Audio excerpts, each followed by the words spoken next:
السلام علیکم ورحمۃ اللہ وبرکاتہ۔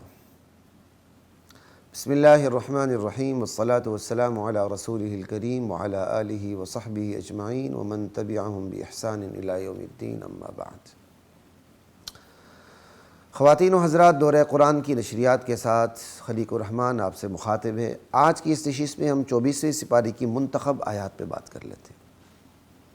24واں سپارہ اور سورہ زمر چل رہی ہے اور آیت نمبر 36 ہے۔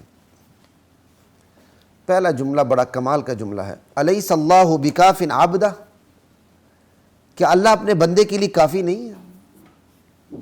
کتنی کمال کی آیت ہے، الیس اللہ بکاف عبدہ۔ میں آپ ساتھیوں سے کہتا ہوں، خواتین و حضرات، اللہ کا یقین پیدا کرنے کے لیے اس آیت کا ورد کیا کریں، توجہ ڈال کے۔ الیس اللہ بکاف عبدہ، الیس اللہ بکاف عبدہ، الیس اللہ بکاف عبدہ، کیا کافی نہیں ہے اللہ اپنے بندے کے لیے؟ استفہام تقریری ہے، یقیناً کافی ہے اللہ اپنے بندے کے لیے۔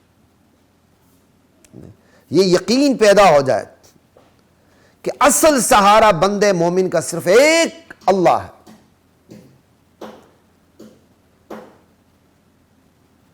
وہی حاجت روا، وہی مشکل کشا، وہی داتا۔ یہی اگر پیدا ہو جائے، یہی چیز اگر ہمارے اندر پیدا ہو جائے تو بس پھر سارے کام آسان ہیں۔ حدیث ہے، انا عند ظن عبدی بی، میں اپنے بندے کے گمان کے ساتھ ہوتا ہوں، جیسا گمان کرتا ہے ویسا سلوک کرتا ہوں۔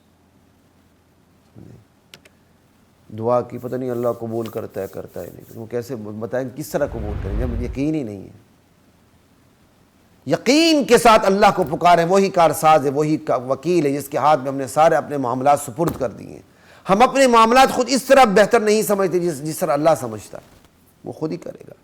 اپنی ساری پریشانیاں اٹھا کے اللہ کو دے دیں، یا اللہ میں کچھ بھی نہیں کر سکتا، ان پریشانیوں کو حل کرنا، ختم کرنا تیرا کام ہے۔ ہم مشکل میں تب پڑتے ہیں خواتین و حضرات جب ہم اپنی مشکلیں خود ہی حل کرنے کی کوشش کرتے ہیں۔ ہاں، اسباب ہم اپنائیں گے، وہ اسباب اپنانے کا حکم ہے۔ اسباب اپنا کے بھی ہم مشکلیں ختم نہیں کر سکتے۔ مشکلیں کس نے ختم کرنی؟ اللہ نے۔ راحتیں کس نے دینی؟ اللہ نے۔ رونقیں کس نے دینی؟ اللہ نے۔ آسائشیں کس نے دینی؟ اللہ نے۔ تنہائی کس نے دور کرنی ہے؟ اللہ نے۔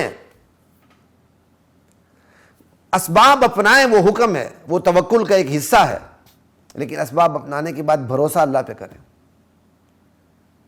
کہ یا اللہ مشکلیں تو ہی حل کرنے والا۔ اپنی تمام مشکلیں، تمام پریشانیاں، تمام فکریں، سب کچھ اٹھا کے، اپنے کندھے سے اٹھا کے، دل و دماغ سے نوچ کے، کھرچ کے اللہ کو دے دیں، اللہ ختم کرے گا انشاءاللہ۔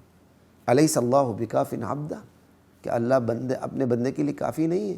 یا اللہ واقعی تو ہمارے لیے کافی ہے۔ یا اللہ ہماری تمام پریشانیاں دور کر دے، یا اللہ ہمارے تمام ہم و غم ختم کر دے، یا اللہ ہماری تنہائیاں ختم کر دے، یا اللہ ہماری رونقیں ہمیں واپس دے دے، یا اللہ ہماری رونقیں بحال کر دے، یا اللہ ہمیں دین بھی دے دے، دنیا بھی دے دے۔ ربنا آتنا فی الدنیا حسنہ وفی الآخرۃ حسنہ وقنا عذاب النار۔ کیوں؟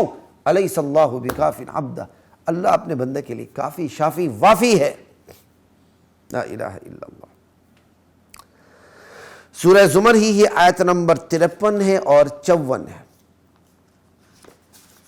قل یا عبادی الذین اسرفوا علی انفسہم لا تقنطوا من رحمت اللہ، میرے نبی بتا دیجئے، کہہ دیجئے کہ تمہارا پروردگار کہہ رہا ہے، اے میرے بندو، اپنی جانوں پر گناہوں سے ظلم کرنے والے بندو، الذین اسرفوا علی انفسہم، پھر بھی میری رحمت سے مایوس نہ ہونا۔ اپنے اوپر ظلم کرنے کے باوجود، خود ہی اپنے اوپر ظلم کرنے کے باوجود، میری رحمت کے دروازے پھر بھی تم پر بند نہیں ہیں۔ لا تقنطوا من رحمت اللہ، اللہ کی رحمت سے کبھی مایوس نہ ہونا۔ ان اللہ یغفر الذنوب جمیعا، اس اللہ کی شان یہی ہے، وہ تمام گناہوں کو معاف کر، سوخت کر کے رکھ دیتا ہے، جلا کے راکھ کر دیتا ہے، گناہ کے پہاڑ کو جلا کے ختم کر دیتا اللہ تعالیٰ۔ انہ هو الغفور الرحیم، اس کی شان ہی بخشنا ہے، رحم کرنا ہے، ترس کھانا ہے۔ بس ایک ہی شرط ہے، وَأَنِيبُوا إِلَىٰ رَبِّكُمْ، پلٹ آؤ اپنے پروردگار کی طرف، وَأَسْلِمُوا لَهُ مِن قَبْلِ أَن يَأْتِيَكُمُ الْعَذَابُ ثم لا تنصرون، اس کا حکم مان لو قبل اس کے کہ تم پر عذاب آ جائے، پھر تمہاری کوئی مدد نہ کی جا سکے، تمہاری کوئی مدد نہ ہو پھر۔ لا الہ الا اللہ۔ واتبعوا احسن ما انزل الیکم من ربکم، تمہارے رب کی طرف سے جو تم پر وحی نازل ہوئی ہے اس کی پیروی کرو، بس قبل اس کے کہ عذاب آ جائے اچانک، تمہیں خبر بھی نہ ہو۔ لا الہ الا اللہ۔ یہی ہے، جتنے مرضی گناہ ہو، جتنا شدید سے شدید، بدترین سے بدترین گناہ بندے سے ہوا ہو، پھر بھی اس کی رحمت سے مایوس نہیں ہونا۔ وہ تو شرک کو معاف کر دیتا ہے، شرک سے بڑھ کر بدترین اور گناہ کیا ہوگا؟ اس سے بڑا کوئی گناہ نہیں ہے۔ زنا بھی اس سے چھوٹا، بدکاری بھی اس سے چھوٹی، لواطت بھی اس سے چھوٹی، شراب خوری بھی اس سے چھوٹی، سود خوری بھی کیا کہتے ہیں شرک سے چھوٹا جرم، شرک سب سے بڑا جرم۔ اللہ اس کو معاف کر دیتے ہیں جب بندہ توبہ کرنے پر آ جاتا ہے، توبہ گیر ہو جاتا ہے۔ بس جتنا بڑا مرضی گناہ ہوا ہو مایوس نہیں ہونا۔ اگر گناہ کرتے ہوئے شرم نہیں آتی تو اس گناہ پر معافی مانگتے ہوئے بھی ہمیں شرم نہیں آنی چاہیے۔ 100 بار توبہ شکستی بازا، 100 بار بھی گناہ کر کے توبہ کر کے توبہ توڑ دیے، پھر بھی کیا کہتے ہیں اللہ سے کیا کہتے ہیں نا امید ہونے کی ضرورت نہیں ہے۔ پھر واپس اللہ کی بارگاہ میں پہنچ کے 101ویں مرتبہ پھر دوبارہ اللہ سے معافی مانگ لیں، اللہ پھر معاف کر دے گا۔ اگر گناہ ہوتا چلا جاتا ہے تو پھر توبہ بھی ہوتی چلی جانی چاہیے، یہ بات یاد رکھیں۔ ایسا نہ ہو شیطان مجھے اور آپ کو اپنے مکر و فریب کے جال میں پھنسا لے کہ یار تو کتنی دفعہ توبہ کرے گا، کتنی دفعہ تو کیا کہتے ہیں اللہ سے معافی مانگے گا، تجھے شرم نہیں آتی؟ پھر ایک وقت ایسا آتا ہے بندہ اللہ کے وہ شیطان کے جال میں پھنس جاتا ہے، پھر وہ گناہ کر کے توبہ نہیں کرتا، کیا یار مجھے شرم آتی ہے۔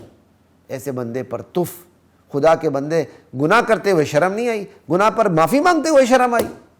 یہ شیطان کا جال ہے کہ بندہ گناہ کرے اس پہ تو شرم نہ آئے لیکن معافی مانگنے پہ شرم آئے۔ 100 بار توبہ شکستی بازا، میں کہتا ہوں 1000 بار توبہ شکستی بازا، ایک نہیں 1,00,000 مرتبہ بندے نے توبہ کر کے توڑی ہو، پھر بھی رب سے کی رحمت سے مایوس نہیں ہونا۔ گناہ ہوتا ہے توبہ کرو، گناہ ہوتا ہے توبہ کرو۔ ہاں توبہ کی نیت سے گناہ نہ کرو، گناہ کر لوں گا توبہ کروں گا، گناہ کروں گا توبہ کروں گا۔ توبہ کی نیت سے بندہ گناہ کرے گا تو توبہ کی توفیق ہی نہیں ملتی ہے۔ گناہ کرے توبہ ہو جائے، گناہ کرے توبہ کرے، گناہ کرے توبہ کرے، انشاءاللہ ایک وقت آئے گا پھر گناہ نہیں کرے گا، پھر توبہ ہی توبہ کرے گا۔ میری توبہ یہ کر کے توبہ نہیں ہوتی، توبہ توبہ میری توبہ توبہ توبہ، یہ توبہ نہیں ہوتی۔ ارے توبہ کے لیے تو رازداری چاہیے، ارے توبہ کے لیے تو کیا کہتے ہیں ہم نشینی چاہیے، توبہ کے لیے تو سرگوشی چاہیے۔ میری توبہ آپ نے دیکھا نہیں، توبہ میری توبہ، یہ توبہ ہوتی ہے؟ یہ توبہ کا مذاق ہے۔ آپ کسی آفیسر کے سامنے جاتے ہیں تو اس سے جب آپ سوری کرتے ہیں، ایکسکیوز کرتے ہیں، اس طرح کرتے ہیں، میری توبہ سر میری توبہ، اس طرح کرتے ہیں۔ آپ کی باڈی لینگویج بتا دیتی ہے آپ توبہ کس طرح کر رہے ہیں۔ آپ کا ظاہر باطن بتا رہا ہوتا ہے، چھلک رہا ہوتا ہے، باطن بھی اندر سے چھلک رہا ہوتا ہے آپ توبہ کس طرح کرتے ہیں۔ آپ کی پوری باڈی لینگویج کے اندر ندامت کے آثار ہوتے ہیں۔ التوبہ الندامہ، حدیث میں توبہ تو شرمندگی کا نام ہے۔ آپ کا چہرہ، آپ کی باڈی لینگویج، آپ کا جسم، آپ کی کیا کہتے ہیں پھر جو ہم کلامی، آپ کی جو کیا کہتے ہیں سرگوشی اللہ کے ساتھ، آپ کا لہجہ، آپ کی بات کا اسلوب، یہ ساری چیزیں بتا دیتی ہیں کہ واقعی آپ توبہ کر رہے ہیں، واقعی آپ توبہ کر رہے ہیں۔ آپ کی آواز پست ہو جاتی ہے، اس میں سرگوشی آ جاتی ہے، اس میں شرمندگی آ جاتی ہے، اس میں ندامت آ جاتی ہے، وہ اندر کی ندامت جسم پر بھی طاری ہو جاتی ہے۔ پھر بندہ کہتا ہے یا اللہ مجھے معاف کر دے۔ یہاں تک حدیث میں ہے رونا نہ ہے تو رونے کی شکل بناؤ۔ فَإِن لَّمْ تَبْكُوا فَتَبَاكَوْا، ارے تم رو نہ سکو تو رونے کی شکل بنا لو۔ سمجھ آئی بات کی؟ لا الہ الا اللہ۔ اور یہاں توبہ میری توبہ یہ مذاق ہے، اس سے بچیں۔ توبہ جو ہے وہ توبہ کریں، انشاءاللہ پھر راستے کھل جاتے ہیں۔ پھر وہ وقت بھی آ جاتا ہے کہ جو بندہ گناہ کرتا تھا اور جو سمجھتا تھا کہ یہ گناہ پتہ نہیں مجھ سے چھوٹتا ہے کہ نہیں، اس گناہ کے تصور سے ہی اسے ومٹ ہونے لگتی ہے۔ نہیں بات کی۔ اللہ توفیق عطا فرمائے ہم سب کو اپنے گناہوں سے باز آنے کی۔ سورہ زمر کی آیت نمبر 53-54 پہ بلکہ میں نے 55 تک بھی بات کر لی اس پہ. اچھا آگے سورہ زمر کی آیت نمبر 65. اللہ تعالیٰ کہتے ہیں وَلَقَدْ أُوحِيَ إِلَيْكَ وَإِلَى الَّذِينَ مِن قَبْلِكَ لَئِنْ أَشْرَكْتَ لَيَحْبَطَنَّ عَمَلُكَ وَلَتَكُونَنَّ مِنَ الْخَاسِرِينَ. میرے نبی ہم نے آپ کی طرف وحی کی اور آپ سے پہلے جو انبیاء گزرے ان کی طرف بھی ہم نے یہی وحی کی تھی کہ تم بھی اگر شرک کرو گے تو تمہارے تمام اعمال برباد کر دوں گا اور تم لوگ خسارہ اٹھانے والوں میں سے ہو جاؤ گے. تم خسارہ اٹھانے والوں میں سے ہو جاؤ گے. یعنی اللہ تعالیٰ نے ہر نبی کو یہ وحی کی لئن اشرکت لیحبطن عملک ولتکونن من الخاسرین. اگر تم بھی میرے نبی شرک کرو گے نا تو تمہارے اعمال کو بھی برباد کر کے رکھ دوں گا. نبیوں نے شرک نہیں کرنا ہوتا. نبی تو فطرتاً معصوم ہوتا ہے, اوپر سے اس کی نگہبانی اور نگرانی ہو رہی ہوتی ہے. لیکن یہ اسلوب لا کے بتا دیا کہ شرک اتنا ناقابل معافی جرم ہے کہ بالفرض و تقدیر, فرض محال محال نہیں ہوتا نا, بالفرض و تقدیر نبی سے بھی شرک اگر سرزد ہوتا تو نبی کو بھی معافی نہ ملتی. اتنا بڑا جرم ہے جس کے بارے میں سب سے زیادہ حساس ہونا چاہیے, اس کے بارے میں ہم سب سے زیادہ بحث ہیں. یہ تو اخفی من دبیب النمل ہے, چونٹی کی چال سے بھی ہلکی چال مار کے بندے کو قابو کر لیتا ہے یہ شرک. اور اس پر ہمارے عوام تو عوام علماء بھی نہیں بولتے. علماء بھی فضائل پہ بولتے ہیں, زیادہ مسائل پہ بولیں گے, موسمی مسائل پہ بولیں گے, رمضان میں روزے پہ, زکوٰۃ پہ, اعتکاف پہ, ربیع الاول میں سیرت پہ, ادھر ادھر بس اپنا گزارا کر لیں گے. جو اصل موضوعات ہیں اس پہ آتے ہی نہیں.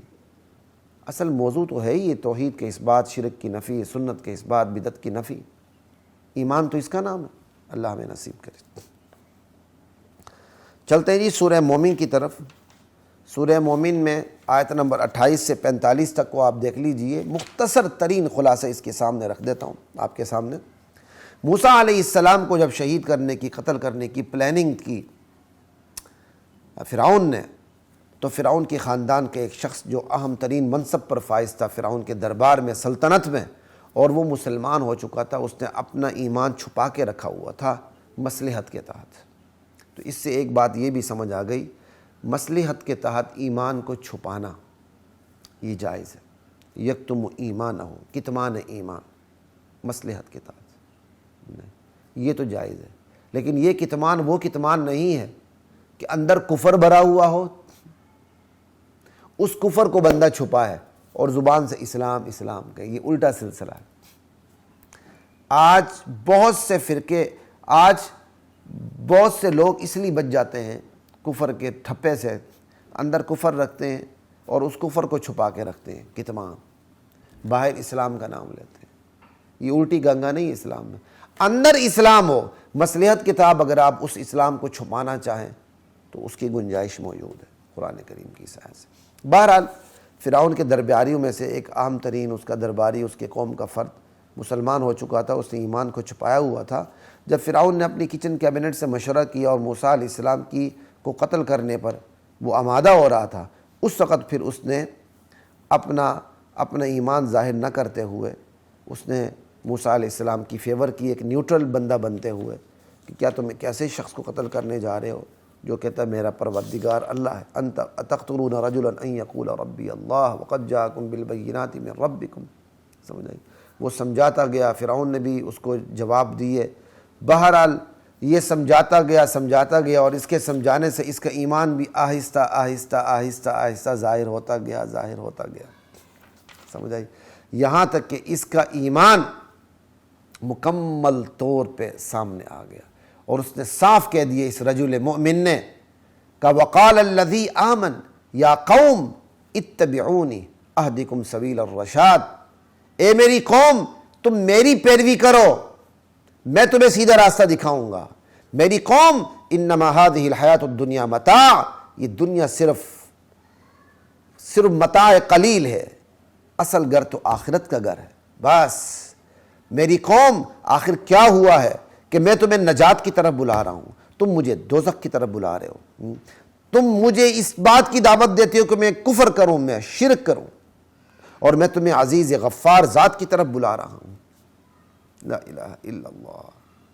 اور میں آج تمہیں جو نصیحت کر رہا ہوں تم ان قریب اسے یاد کرو گے۔ فَسَتَذْكُرُونَ مَا أَقُولُ لَكُمْ، اللہ اکبر، ایک وقت آئے گا جو میں نے تمہیں نصیحتیں کی تم یاد کرو گے، لیکن اس وقت تمہیں کوئی فائدہ نہیں ہوگا۔ جہاں تک میرا معاملہ کھل چکا ہے، میرے ایمان کا معاملہ کہ میں مومن ہو چکا ہوں، تو یاد میں اپنا معاملہ اللہ کے سپرد کرتا ہوں۔ تمہاری دھمکیوں سے، تمہاری منصوبہ بندیوں سے، تمہاری ناپاک پلاننگ سے وہی مجھے بچانے والا ہے۔ وہ دیکھ رہا ہے اپنے تمام بندوں کو۔ پھر ہوا کیا کہ فوقاہ اللہ سیئات ما مکروا، کیونکہ وہ بیچارہ اکیلا تھا، اس کے خلاف پوری ریاست متحد ہو گئی کہ ہم میں ایک غدار نکل آیا، اس کا علاج کرو۔ بس اللہ تعالیٰ نے پھر اس بندے کو بچا لیا۔ وہ بچا کس طرح کہ وہ وقت آ چکا تھا فرعون کے غرق ہونے کا، موسیٰ علیہ السلام کی نجات کا۔ ادھر اس کے خلاف منصوبہ بندی ہو رہی تھی، ادھر اللہ تعالیٰ نے موسیٰ علیہ السلام کو حکم دے دیا بنی اسرائیل کو لے کر آپ نکل پڑے۔ موسیٰ علیہ السلام بنی اسرائیل کو لے کے نکل گئے تو فرعون کی توجہ ادھر مبذول ہو گئی۔ وہ موسیٰ علیہ السلام کے پیچھے بحیرہ قلزم کی طرف اس نے دوڑ لگا دی، یہ بندہ بچ گیا۔ یہ بندہ اس طرح بچا، ادھر موسیٰ علیہ السلام سمندر شک ہو گیا، موسیٰ علیہ السلام نکل گئے، موسیٰ علیہ السلام ان پہ ایمان لانے والے یوں بچ گئے۔ اللہ تعالیٰ نے دونوں کو بچا لیا، فرعون کو، اس کی سلطنت، اس کی کیا کہتے ہیں درباریوں سمیت اللہ تعالیٰ نے غرق کر دیا۔ یہ آیت بھی بتاتی ہے انبیاء کی حمایت پہ جو لوگ کمر بستہ ہو جاتے ہیں، انبیاء والا کام کرتے ہیں، اللہ ان کی حمایت ضرور فرماتا ہے۔ اللہ نبیوں والا کام ہمیں کرنے کی توفیق عطا فرمائے، اور نبیوں والا کام جو علماء کر رہے ہیں ان کی حمایت کرنے کی مجھے اور آپ کو اللہ توفیق عطا فرمائے۔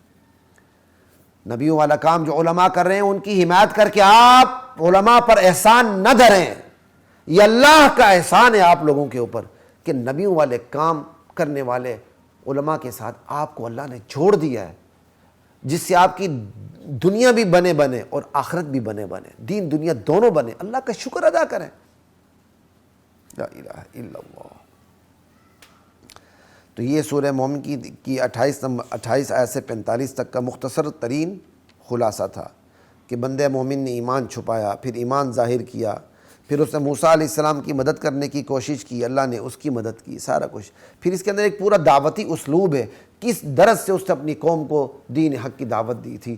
یہ اس اسلوب کو پڑھیے، داعیان حق کو اسی درد کے ساتھ دعوت دینے کی ضرورت ہے۔ آگے چلتے ہیں، آیت نمبر 51 ہے سورہ مومن کی۔ اِنَّا لَنَنصُرُ رُسُلَنَا وَالَّذِينَ آمَنُوا فِي الْحَيَاةِ الدُّنْيَا وَيَوْمَ يَقُومُ الْأَشْهَادُ۔ ہم اپنے رسولوں کی مدد ضرور کرتے ہیں اور ایمان والوں کی بھی مدد کرتے ہیں جو رسولوں پر ایمان لاتے ہیں، اللہ کی توحید پر ایمان لاتے ہیں، پورے دین پر ایمان لاتے ہیں۔ کہاں؟ صرف آخرت میں نہیں، دنیا کی زندگی میں بھی۔ وَيَوْمَ يَقُومُ الْأَشْهَادُ، اور اس دن بھی جس دن سارے کھڑے ہوں گے گواہ، قیامت کے دن بھی۔ یعنی اللہ تعالیٰ اپنے رسولوں کی اور ایمان والوں کی مدد دنیا میں بھی کرتے ہیں اور آخرت میں بھی کرتے ہیں۔ یہ بہت بڑی آیت ہے، یہ میرے اور آپ کے لیے بہت بڑا سہارا ہے۔ ہمیں کام کرنا چاہیے، مدد و نصرت اللہ نے کرنی۔ آگے چلتے ہیں جی، سورہ حامیم سجدہ کی آیت نمبر 30 ہے۔